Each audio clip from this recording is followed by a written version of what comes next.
I am the Tofu Golem. Please enjoy the video. Welcome, player. In this video, I will explain how to play Five Nights at Freddy's Security Breach Ruin. You'll step into the shoes of Cassie, a brave young girl exploring the abandoned Freddy Fazbear's Mega Pizzaplex. Your main objective is to locate and rescue your friend, Gregory, who is in trouble. As you venture through the decaying ruins, you must navigate treacherous environments, avoid menacing animatronics, and solve various environmental puzzles to progress deeper into the mystery. To aid your journey, you have two crucial tools. The Faz Wrench allows you to interact with the environment, activating mechanisms and opening new paths. The Security Mask, when worn, reveals hidden objects and helps you navigate through the glitch-trap-infested zones, but be cautious as it can also attract unwanted attention.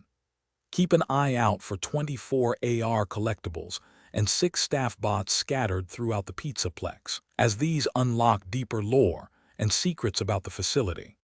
Survival is paramount in the Pizzaplex. You'll face the terrifying Mimic, a new and formidable animatronic that adapts to your movements.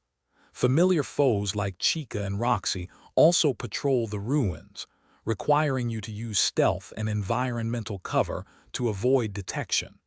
Pay close attention to audio cues.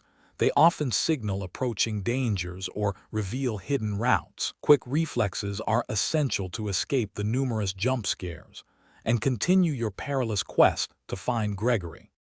Your ultimate mission is to follow the narrative clues, piecing together the mystery of Gregory's disappearance and the Pizzaplex's ruin. Prepare for challenging boss encounters that will test both your puzzle-solving abilities and your evasion skills. Your journey culminates in a final confrontation, where Gregory's fate and the future of the entire Pizzaplex hang in the balance. Be aware that your choices and discoveries throughout the game can lead to multiple distinct endings. Thanks for watching. Consider subscribing if we helped you today.